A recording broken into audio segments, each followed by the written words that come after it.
Santo.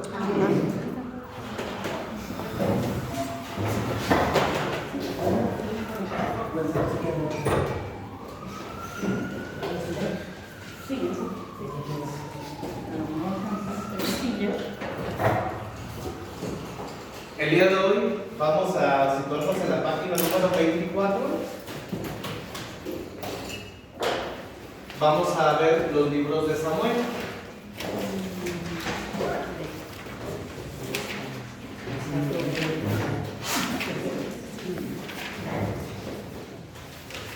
Ya ven que en la Biblia existen diferentes géneros literarios y demás. Yo pienso que los libros de Samuel son de los más amenos, de los que puedes leer y leer y leer y leer y leer. Ajá. Es que me entendí más o menos. Más amenos. Ajá. Son muy digeribles, muy sencillos, pero vale la pena estudiar cuál es el trasfondo de la teología que presenta.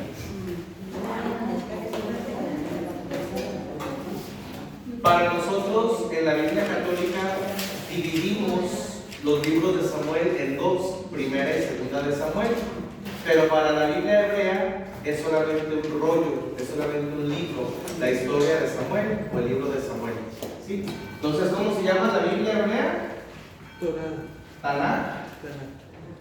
Para el Tanakh, solamente Samuel está en un solo rollo, en un solo papiro, por así decirlo, solamente un libro. Pero con la traducción de los 70, que se le llama así, se dividió en dos libros. Para nosotros, católicos, el libro de Samuel representa dos libros: primero de Samuel y segundo libro de Samuel. Este libro, en la Biblia hebrea, es llamado también, o forma parte de una sección que es la de los profetas. En la Biblia, Samuel está como parte de los Nevi'im. ¿Se acuerdan de los Nevi'im?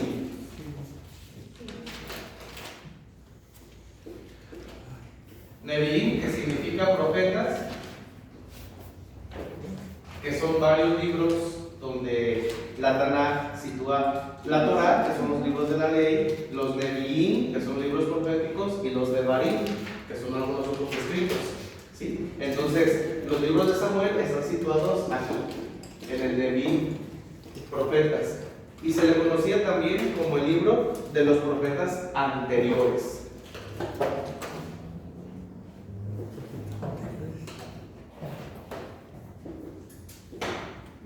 Por ejemplo, ustedes ya estudiaron los libros proféticos, creo que sí, ¿verdad? Sí. ¿Se acuerdan? A ver, díganme los profetas, algunos nombres de profetas mayores o menores. Amós, Daniel,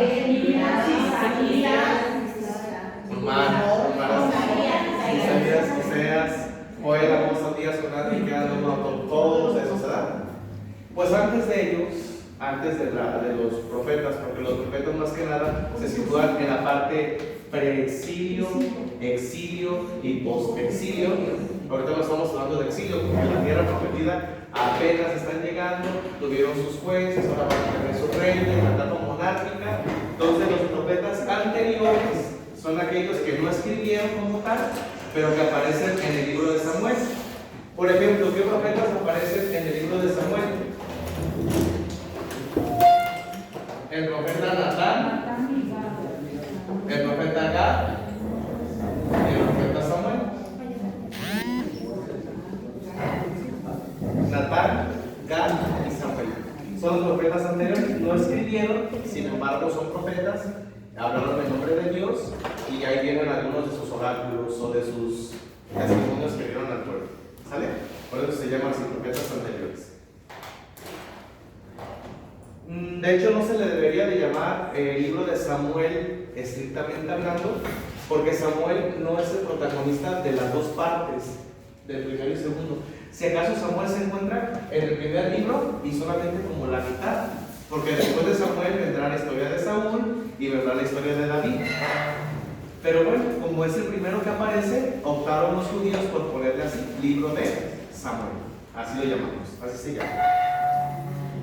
Viene en la página 24, en el número 2, dice estructura y contexto de los libros de Samuel. El tema principal de estos libros históricos son y viene para rellenar, ¿verdad? Entonces les voy a dictar cada uno de esos cuadritos para que los anoten, por favor. ¿Cuál es la estructura y el contexto de estos libros? ¿Va? Número 1. La relación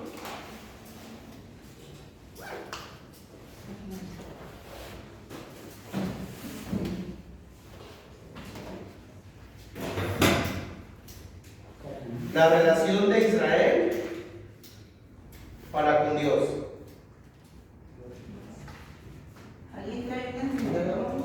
Yo.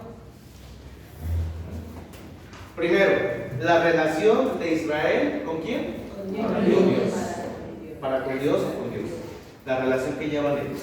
Segundo tema. La fidelidad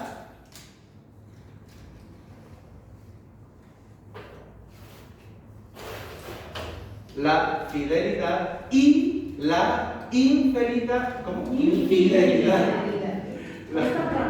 La fidelidad y la infidelidad a la palabra de Dios. Infidelidad, fidelidad y la infidelidad a la palabra de Dios. Y tercero, 24. La instauración. ¿Verdad?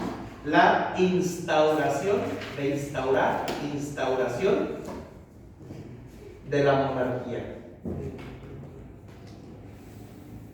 ¿Sí saben lo que es la monarquía, verdad? Sí. Es un sistema político donde quien gobierna es un rey. Hoy en día, por ejemplo, monarquías puras, pues no las hay. Yo pienso que más bien son como quedaron como parte de la cultura, ¿no? Como la monarquía británica, la reina Isabel, es una figura de Inglaterra, ¿no? Pero quien gobierna es el primer ministro, pero ella pues es como la reina, pues. Pero en la antigüedad el rey sí gobernaba. Entonces, es la instalación de la monarquía. Muy bien, y luego dice así, en concreto, el primer libro de Samuel cuenta la historia entretejida entre, y vienen 3 cuadritos, no sé si no los tienen completados, ¿verdad? No. Son los 3 personajes que les dije. Primero, Samuel, que es el que hablamos del libro. Ahorita vamos a ver la historia muy particular de este personaje. Después de Samuel, ¿cuál fue el primer rey de Israel? Saúl, ese es el segundo cuadrito. Y después de Saúl, ¿quién vino? David. Entre esos 3 se va a entender más o menos la primera parte o el primer libro de Samuel. De hecho, podríamos situar que el primer libro de Samuel empieza con la infancia precisamente de Samuel. Nos habla incluso de, ¿se acuerdan de esa historia? A ver, ¿quién fue la mamá de Samuel? ¿Se acuerdan? Ana, ¿verdad? Ana, que estaba casada con el Canaán, así se llamaba su esposo, y que no podía tener hijos. Y se acuerdan que ella muy triste fue un día a rezar al templo y después el sacerdote Elí le dijo, tú estás borracha, vete hasta que se te baje el vino. Así no estoy borracha, es que estoy triste porque no tengo un hijo, ¿verdad? Y bueno, le dice, vete a tu casa y que se haga lo que quieras porque Dios está contigo. Y así fue, ella concibió a un hijo, dio a luz después y lo consagró a Dios, y ese niño es Samuel. Y Samuel desde pequeñito va a vivir en la casa de Dios. Y fue cuando él escucha el llamado, y Elí estaba durmiendo en otra habitación, y escucha que dice Samuel, Samuel, y se levanta. ¿Qué pasó, Elí? No, yo no te hablé, vete a descansar. Tranquilo, has de haber soñado. Otra vez lo mismo, y a la tercera vez, Elí comprendió, y quien te está llamando es Dios. Dile, habla al Señor, que tu siervo te escuche. Él es Samuel, ¿va? Entonces nos habla de la infancia de Samuel hasta la muerte del rey Saúl. Esa es la primera parte del libro. La segunda parte o el segundo libro de Samuel nos va a hablar del ascenso y del declive del rey David. ¿Sale? Acuérdense ustedes cuando la historia pues es muy particular, cuando Samuel va a ungir a los hijos de Obed y se encuentra con que ninguno es digno. Faltaba nomás el más pequeño que estaba con las chivas allá con las borregas. Háblale a ese muchacho, va a ser. Llega el más pequeñito y lo hacen rey. ¿verdad? Y después él se gana el cariño del pueblo, el cariño de Dios, es un rey bueno, un rey lleno de virtud, pero viene la maldad, viene el pecado, viene el declive, viene la angustia, viene la muerte, y todo eso hace que la historia de David sea muy particular. Pero después Dios volverá a retomar su promesa, vendrá Salomón, bueno, y gracias a eso la promesa del Mesías. Por eso a Jesús le llamamos Jesús, hijo de David, ¿verdad? Porque su descendiente era José, y José es el padre de los hijos de Jesús. En la página 25, creo que también tienen para rellenar todo eso. Sí. Perdón, sí, tiene razón, perdón. Cubre un periodo de 115 años. ¿Sale? Es lo que les sí, me faltó decir eso, porque es más o menos desde la infancia de Samuel hasta la muerte del rey Samuel, 115 años. ¿Sale? Ahora sí, en la página 25 vamos a rellenar como la estructura de todo lo que son los dos libros de Samuel. ¿Sale? Nos vamos a ir deteniendo en algunos para explicar alguna que otra cosita. Dice así, número 1 Romano, historia de Samuel, y luego viene primera de Samuel, ¿de qué capítulos? Del 1 al 7, es la primera parte. Y luego viene, primero, a un ladito vienen los capítulos, ¿se fijan ustedes? Sí. Viene del capítulo 1 al capítulo 3, le vamos a poner aquí que trata de nacimiento. ¿En el 1? En el 1, nacimiento, coma, infancia y vocación de Samuel.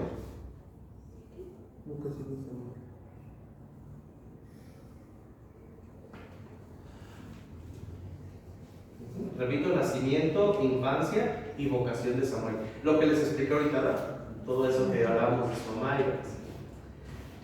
Después, en el punto número 2, ¿de qué capítulos es? De 4 a 6. Nos va a hablar de la historia del arca. Historia del arca. ¿De cuál arca estamos hablando? Del arca de la alianza, ¿verdad? Arca, no barca. Historia del arca.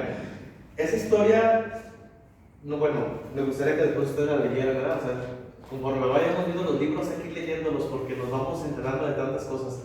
Por ejemplo, ahí habla, me pareció muy simpático la historia del arca de la alianza, porque habla de que el pueblo de Dios estaba unido al arca, y cuando lucharon contra los filisteos, el pueblo daba gritos de júbilo por tener el arca de Dios en sus manos. El arca era ese cofrecito de madera con los serafines de oro que guardaban dentro las tablas de la ley, ¿verdad? Que eran las piedras donde Moisés había escrito los 10 mandamientos, ¿no? Entonces resulta de que cuando los filisteos iban a luchar, escucharon el tumulto del pueblo que estaba como embravecido, ¿verdad? Diciendo, Dios está con nosotros, ¿verdad? Vamos a ganar. Y los filisteos dicen, no se acobarden, tenemos que ser hombres y tenemos que luchar, porque si no luchamos contra el pueblo de Israel, ellos nos van a dominar, así que los vamos a tener que vencer. Y resulta de que los filisteos fueron contra los de Israel, y como los israelitas no estaban preparados para la guerra, los vencieron. Y aparte se robaron el arca de la alianza. Los filisteos se la robaron y se la llevaron. Pero resulta de que cuando se la llevaron, la tuvieron en una ciudad, todos los varones de esa ciudad empezaron a salirles tumores en todo el cuerpo. Y dijeron, ay no, como si fuera una plaga. Entonces se la llevaron a otra ciudad, y en otra ciudad hubo terremotos, y hubo epidemias, y hubo hambre, Llévatele, o sea, el arca dio como 5 recorridos en diferentes ciudades, y cuando llegó a la quinta ciudad, el gobernante de esa ciudad dice, no, tú me quieres traer eso para traerme la muerte y la destrucción. ¿De quién es esa arca? De los israelitas, es de su Dios Yahvé. Y dice entonces uno de ellos, vayamos con los adivinos del pueblo a ver qué hacemos. Y resulta de que los adivinos se pusieron ahí como a hacer sus oráculos y todo eso, y dijeron, regresen esa arca, porque Dios, Yahvé, está enojado con ustedes, y esa arca no les pertenece. Tienen que regresarla al pueblo, pero no la van a regresar nada más. Sí, tienen que dar alguna ofrenda a Yahvé, para que se apacigüe la ira contra ustedes. Ellos tenían la concepción de que había muchos dioses, entonces en el cielo peleaban todos los dioses, pero resulta de que el Dios de Israel era más fuerte, porque sus dioses no nos defendían de las plagas. Hay que regresar, hay que deshacernos de ella, ¿no? Entonces empezaron a hacer un consenso, y por cada pueblo que había visitado, pero creo que fueron 5, mandaron 5 bultos de oro junto al arca. Y aparte muchas, ahí les llaman ratas de oro, no sé por qué dice eso. Esta vez las traducciones de la Biblia. Total, que mandaron como un tesoro, ¿no? Entonces dice ahí que cuando iban a hacer eso, que trajeron unas vacas del establo, 2 vacas. Dice, las trajeron, no querido, dice, no querían venir, las amarraron, bueno, explica todo lo que hicieron con las vacas, ¿no? Y que las traen y les pusieron el yugo sobre su cabeza, madera. Les pusieron el arca para que cargaran las vacas el arca, y a un lado le pusieron el cofre con todo el tesoro para el pueblo de Israel, con el oro que había juntado y demás, ¿no? Entonces dijeron, mándenlas al llano. Si las vacas toman dirección hacia donde está el pueblo de Israel, quiere decir que sí, Yahvé es el que nos estaba castigando y hoy que nos va a perdonar, porque las vacas van a entregarle otra vez su arca. Pero si las vacas se desvían hacia otro lado, quiere decir que todo fue casualidad. Entonces Yahvé no existe, vamos a recoger el arca para nosotros. Resulta de que soltaron a las vacas y las vacas se fueron exactamente hacia donde estaba el pueblo de Israel. Ahí van. Y luego dicen, yo me puse a pensar, pobres vacas, ¿sabes todo lo que tuvieron que pasar? Es que no eran burros, ¿sí? Eran vacas, ¿no? Y ya ahí van las pobres. Y luego dice que llegaron con el pueblo. Y estaban dice que estaban unos señores como en el trigo, segando o algo así, y que vieron que las vacas llegaron con el arca y pegaron gritos de júbilo. Entonces le hablaron a todo el pueblo y todo el pueblo fue y vio que era el arca y que aparte tenía los tesoros. O sea, los filisteos nos han regresado el arca de la alianza, el arca de Yahvé, ¿no? Entonces hicieron fiesta y para agradecerle a Dios que hicieron, le quitaron el yugo a las vacas, lo hicieron leña y las aventaron para...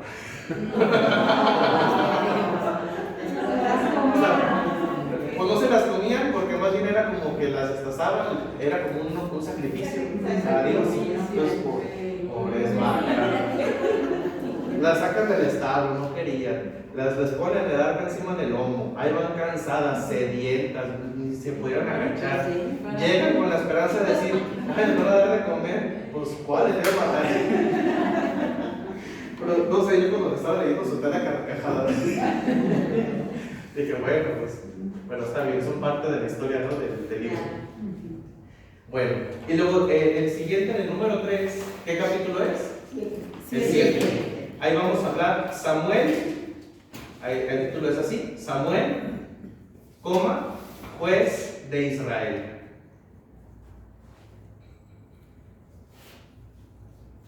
Samuel, juez de Israel. Recordemos que la connotación de juez no es la misma que tenemos hoy en día. Hoy en día, ¿quién es un juez? Quien hace un juicio, ¿no? El juez es el que hace un juicio, delibera si es inocente o culpable. En ese tiempo eran más bien los gobernadores. Los jueces eran los gobernadores. Juez de Israel. Vamos con el número 2 romano. Samuel y Saúl. Vamos con el número 1. ¿Qué capítulos son? Del 8 al 12. Y es la institución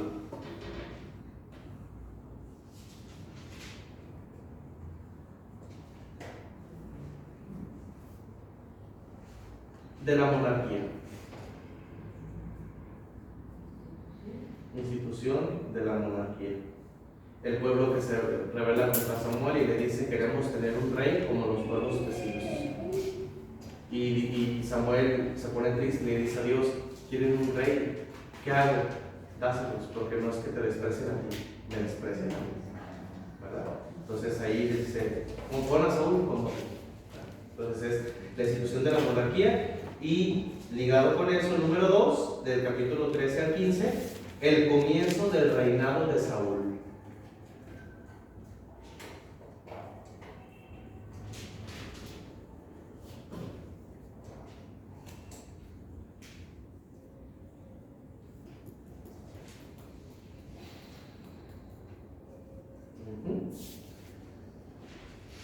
Luego viene el número 3 romano, Saúl y David, y aquí viene como la transición. la segunda parte del primer libro de Samuel y el inicio del segundo libro de Samuel. Y viene así. Número 1, capítulos 16 al 17, se titula David en servicio de Saúl.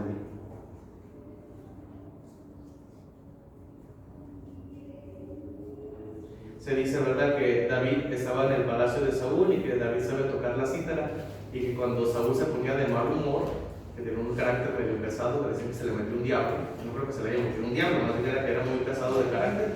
Entonces David tocaba la cítara y Saúl se calmaba. Eran los reyes, ¿verdad?, que eran bufones y todo. Entonces se calmaba. David en servicio de Saúl. Capítulo 18, que es el número 2. Comienzo de la rivalidad.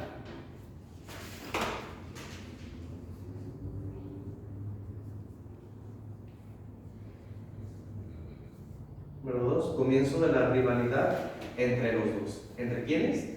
Saúl y David. Así es, entre ellos dos. ¿Se acuerdan cuál fue como el punto clave donde empieza la rivalidad entre los dos? Cuando mata a Goliat. Cuando mata a Goliat, ¿verdad? Cuando elogiaban. Y la gente, ¿no? Saúl mató a 1000, pero David mató a 10,000. O sea, primero que van al rey para que no se fuera a sentir. Saúl es un rey bueno, clemente, nos defendió, mató, pero David ya se bulla. Pero David a 10,000. Ya me imagino los niños, ¿verdad? En vez de querer ser como el rey Saúl, quería ser como David. Imagínense, eso le dolía el ego al rey, pues empezó la rivalidad. Los egos son malos. Número 3. Del capítulo 19 al 30, persecución abierta de David por Saúl. Persecución abierta. En un principio como que guardaba las formas, ¿verdad? Saúl no quería verse como muy lángaro. Le tenía envidia, pero no lo dejaba saber. Como muchas veces nosotros, ¿no?, que tenemos envidia a alguien y como que... Persecución abierta. Persecución abierta de David por Saúl. De David por Saúl. ¿A quién perseguía? Pues a David. ¿Quién no perseguía? A Saúl. ¿Se acuerdan ahí una clave importante de esa historia? Es precisamente el hijo de Saúl, Jonatán. Y Jonatán le avisaba a David: mi papá te quiere matar, si vas a tal lado iba a estar. Entonces como que le avisaba desde antes.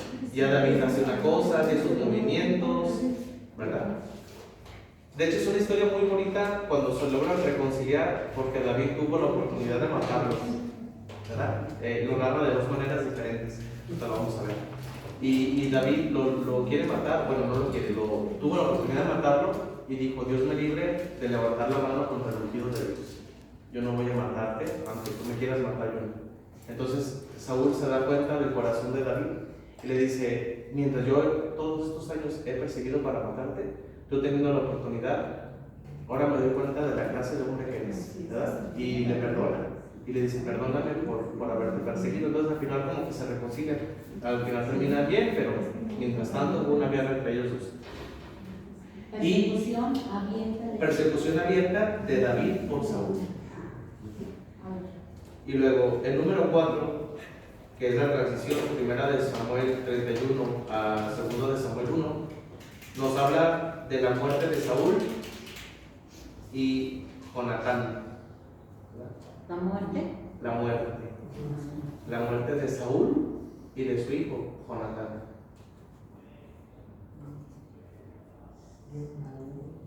Y Jonathan. Ajá. Jonathan, sin H intermedio. Ajá. Se escribe así, Jonatán. Jonathan.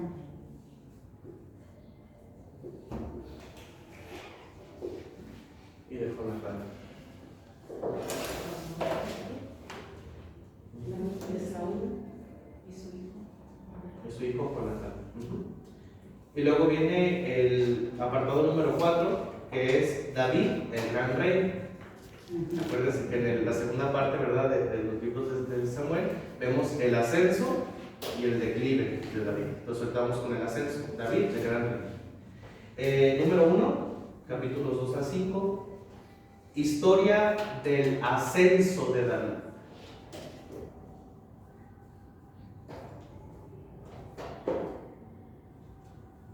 ¿Historia de qué? Del ascenso de David.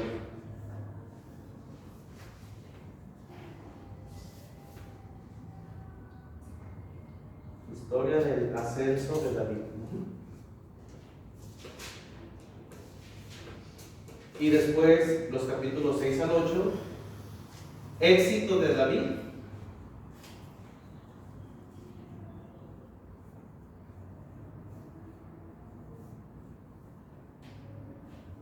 Coma, con promesa profética.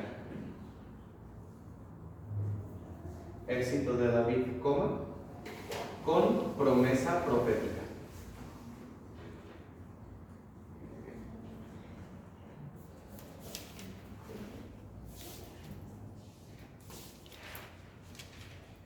Y por último, el quinto es la sucesión de David, así se titula, ¿verdad?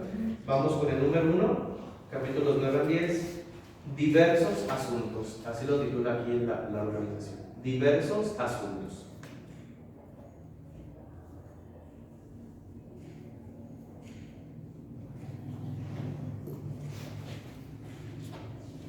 En el número 2, David y Betsabé.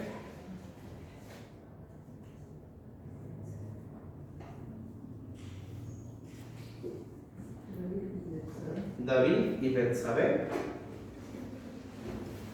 2 puntos, el doble pecado.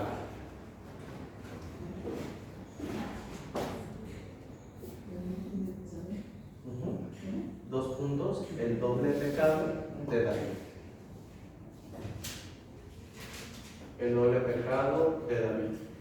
Bueno, aquí lo titula el doble, pero yo siempre he visto en esa historia de David no un doble, sino un triple pecado. ¿Cuál es el doble pecado que nos narra aquí la historia?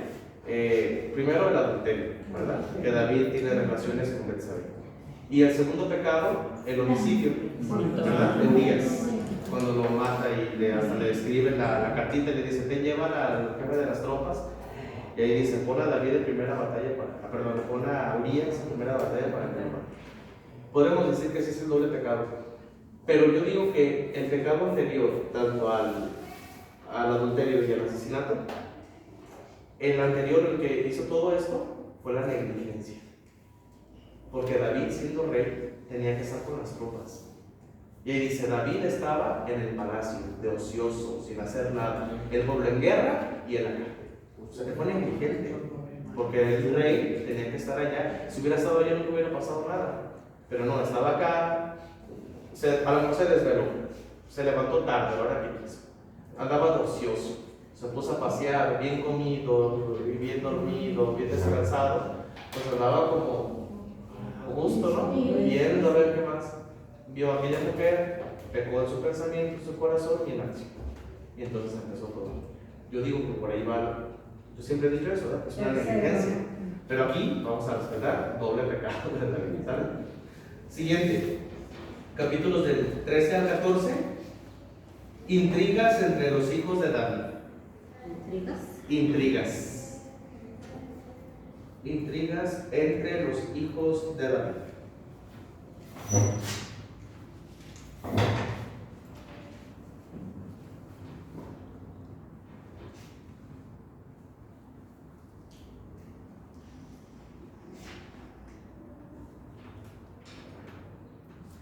Y el número 4, rebelión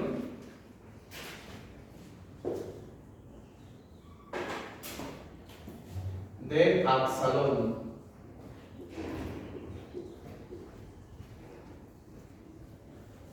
Rebelión de Absalón. Aquí lo vemos cuando dice del 15 al 19. Y a un ladito, no sé si lo tengan ustedes, dice Y de cero. y de Seba. En el capítulo, perdón, sí, en el 20. Entonces, del 15 al 19 es Absalón y en el 20 es de Seba, lo mismo, rebelión de Seba. Y ya lo demás ustedes lo tienen allí, sexto, apéndices o suplementos del segundo libro de Samuel.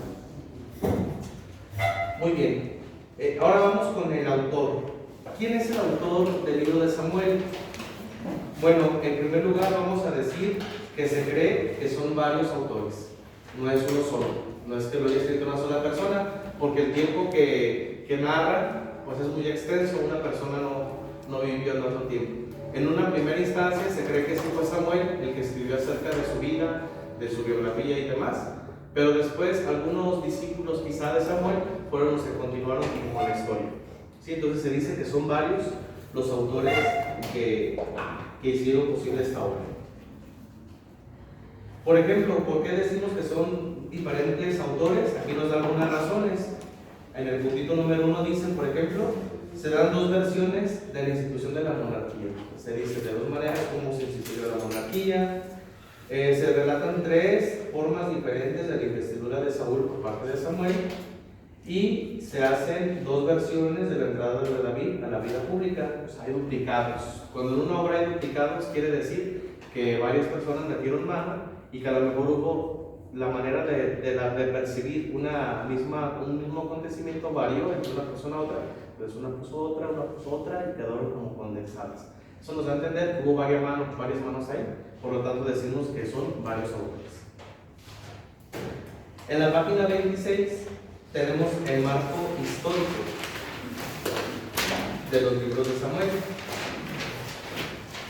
Y creo que también tienen ahí para rellenar. Ahora va a ser día de rellenar cuadros, ¿no?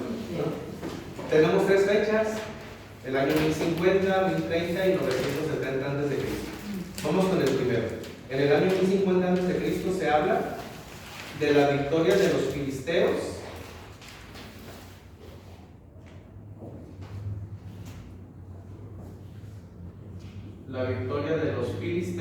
en Afec. Así se escribe. Fue donde robaron el arca de la alianza. Ahí fue esa victoria. Afec. Victoria de los filisteos en Afec. Hacia el año 1030 tenemos Saúl, rey. Ahí se sitúa el reinado de Saúl, ahí empieza la monarquía. Saúl, rey.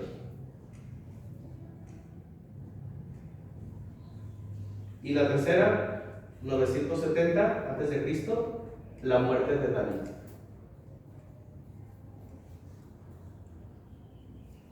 ¿De David? De David, ajá. ¿En cuál, perdón? En la última, ahí dice, ¿verdad? En 970, muerte de David.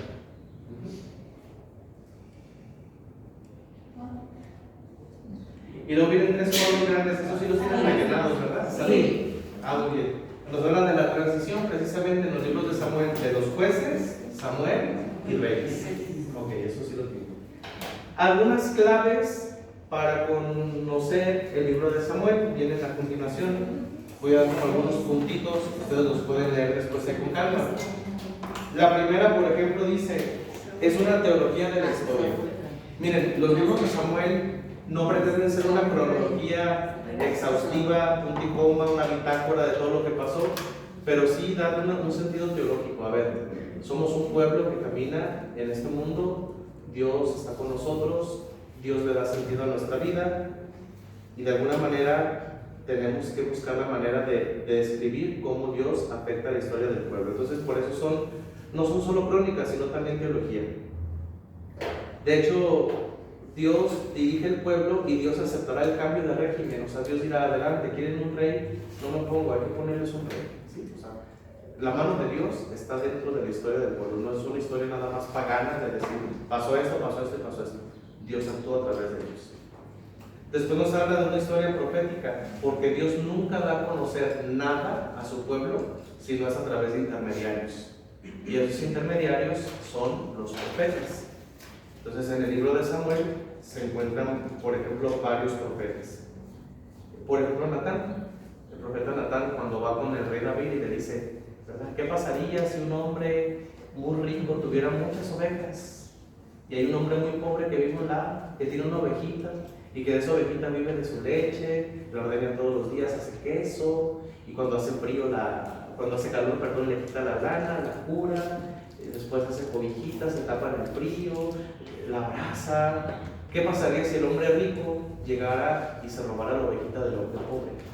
Y David se enoja y se pone furioso, dice, ese hombre merece la muerte. Y Natán le dice, es que ese hombre eres tú. Tú hiciste eso con Elías. Entonces le cae de sopetón. O sea, Natán tiene una fuerza, o sea, no porque seas el rey te voy a respetar. Si estás haciendo algo mal, te lo voy a decir. ¿verdad? Entonces, es una historia profética, o sea, nos habla de los teólogos como los que interpretan el actuar de Dios en la historia del pueblo. Y luego nos habla de la teología de la monarquía. Sí, es cierto que Israel asumió un modelo monárquico, quiso tener un rey como los demás pueblos de alrededor, pero nunca olvidó que eran un pueblo elegido. Entonces, ellos estaban conscientes, el rey es rey, pero Dios es el rey de los ejércitos, o sea, Dios es el Señor de todo, ¿no? Este será nuestro rey, pero no lo vamos a idolatrar, como se hacía en otros pueblos paganos. El rey era como el máximo, lo llevaban hasta las... ¿verdad? Que no se ensuciara porque pues era como un Dios. No, es un rey que nos dirige, pero Dios es el rey de todos. O sea, no perdieron como esa noción. Aquí viene algo muy importante que me gustaría saber, me ayuda a buscar esta cita. Es 2 de Samuel, capítulo 7, versículo 14. 7. 2 de Samuel 7, 14.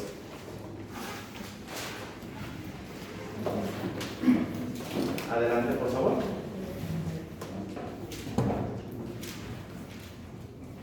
La profecía de Natán.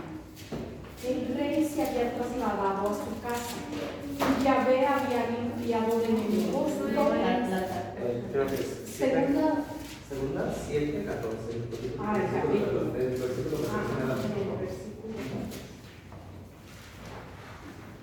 Seré para él un padre y él será para mí un hijo. Si hace el mal lo corregiré como lo hacen los hombres. Lo castigaré a manera humana. Gracias. ¿Por qué es importante este versículo? Porque a partir del rey Salomón se empieza a vislumbrar en la teología del pueblo como si los reyes fueran hijos adoptivos de Dios. ¿Por qué es importante? Porque para el judío, Dios, el rey, el Dios Sabaoth, el Dios de los ejércitos, no era un Dios cercano. Pensaban así, que era un Dios que veía todo, que lo observaba todo y que castigaba o bendecía según la conducta. Pero aquí empieza como a escribirse una teología donde Dios es cercano, donde Dios dice: yo seré su padre y él será como mi hijo, yo lo corregiré. Entonces estamos empezando como a esbozar lo que después Cristo traerá en plenitud. Somos hijos de Dios, somos hijos amados por el Padre. Entonces desde aquí ya empezaba como a verse destellos de eso. Por eso quise que lo leyéramos. El siguiente subtítulo dice: Saúl, rey reprobado.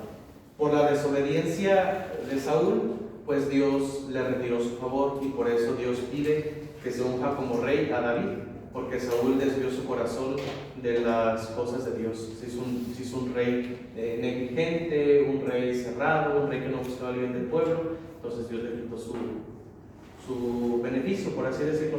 Es lo que pasaba en el código deuteronomista, ¿se acuerdan? Si eres fiel, Dios estará contigo. Si eres infiel, Dios te castigará. O sea, era como esa concepción. Saúl fue malo, fue un rey que no, pues Dios le quitó su favor. Y luego viene David, rey ideal. De hecho, la Biblia lo presenta con todas las cualidades posibles: cualidades físicas, cualidades intelectuales, cualidades morales. El rey perfecto. Y de hecho, David tenía todo para ser ese rey perfecto. Pero qué bueno que la Biblia también nos muestra sus debilidades, porque nos damos cuenta que después de las debilidades, David vuelve a retomar la confianza de Dios y se vuelve a redimir. De hecho, el Salmo 50 es escrito por el rey David, ¿no? Misericordia, Señor, misericordia, hemos pecado contra ti. Lávame de todo mi delito, limpia mi pecado, pues yo reconozco mi culpa, tengo siempre presente mi pecado contra ti solo pequé. Y empieza a hablar de lo que su corazón le duele, ¿no? Y Dios le rescata y le dice: muy bien, David, o sea, te volveré a poner a mi servicio. Entonces David, queriendo quedar bien, Señor, tú vives en una tiendita, yo vivo en un palacio, te voy a hacer una casa. No. David, hay consecuencias. Espérate. No, hay consecuencias, y eso me hará una casa tu hijo. Y vendrá Salomón y le hará un templo. David quiso, Dios no lo dijo.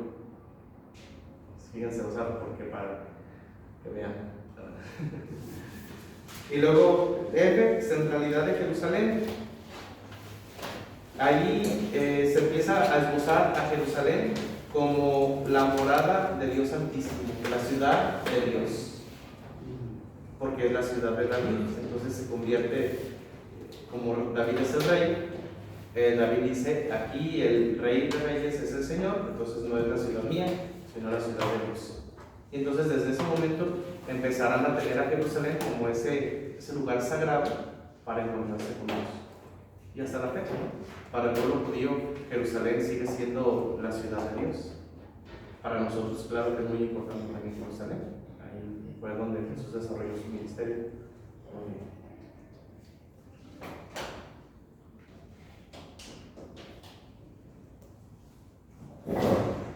Ok.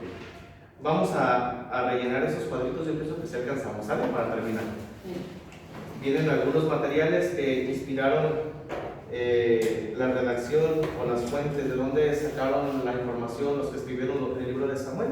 Voy a empezar a dictar uno por uno, ¿sale? Sí. Número 1. Lista de los hijos de David. Lista de los hijos de David.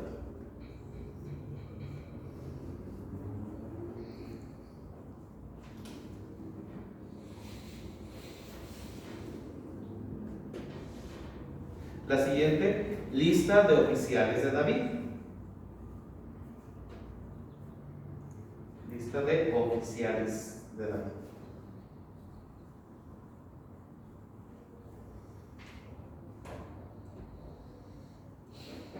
La tercera, lista de los héroes de David.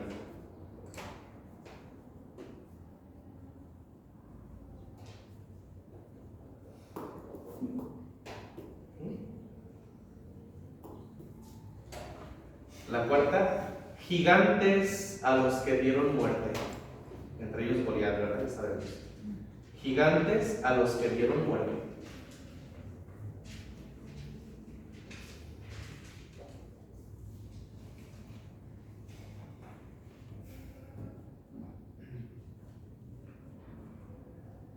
Siguiente, las campañas.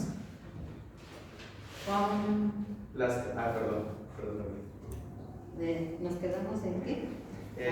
Gigantes a los que dieron muerte. Muerte, ajá. Los que dieron muerte. Siguiente, las campañas de Saúl y de David. Campañas. No campañas políticas, no vayan a pensar que andaban ahí promocionándose. Voten. Las campañas era donde ellos acampaban. La historia de eso, ¿no? Acuérdense que una de esas historias es cuando estaban acampando de noche, llega David y se pone ahí y le corta un pedazo del manto a Saúl. Y después le dice, mira, le pude matar, aquí está. Esas son las campañas. Iban de un lugar a otro y acampaban. No como ahorita. Siguiente. ¿Campañas de qué? Pero De Saúl y David.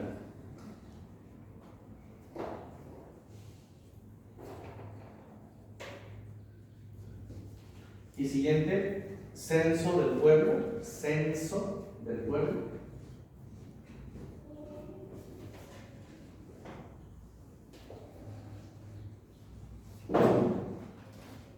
Censo del pueblo y compra, lo voy a escribir acá, compra de la era de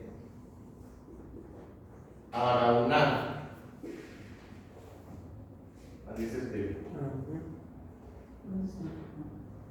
¿Está en azul? Compra de la era de Araúna.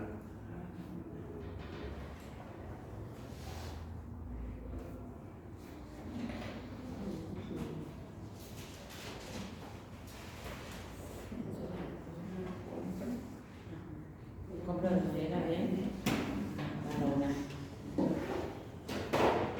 Y después vienen otros cuadros. Ahora puedo ver un cuadro. Ahí va. Siguiente. Tradiciones.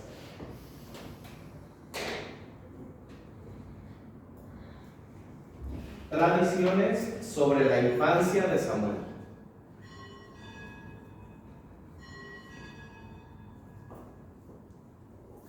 Tradiciones sobre la infancia de Samuel. Siguiente.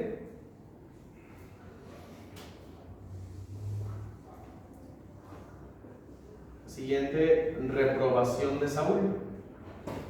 Reprobación de Saúl.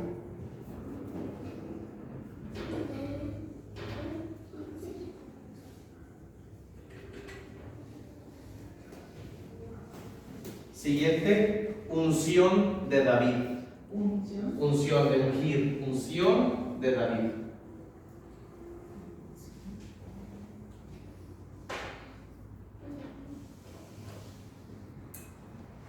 Siguiente, combate entre David y Goliat. Combate entre David y Goliat.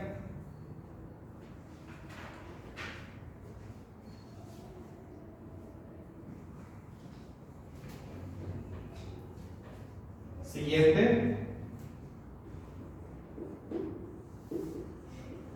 relato de la pitonisa de Endor.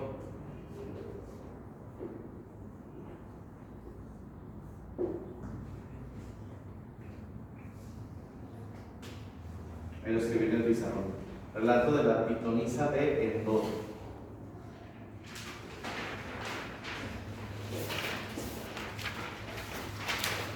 Y por último, los últimos tres. Primero, dos lamentaciones de David. Dos lamentaciones de David.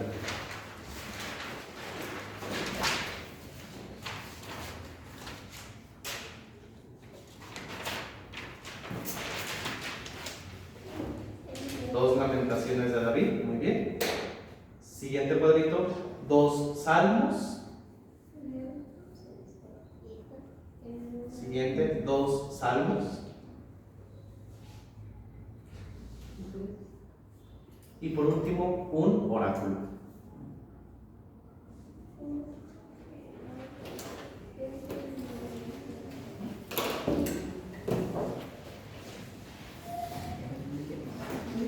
¿Listos, verdad? Bueno, qué bueno que sí terminamos y terminamos. Pónganse de pie, por favor.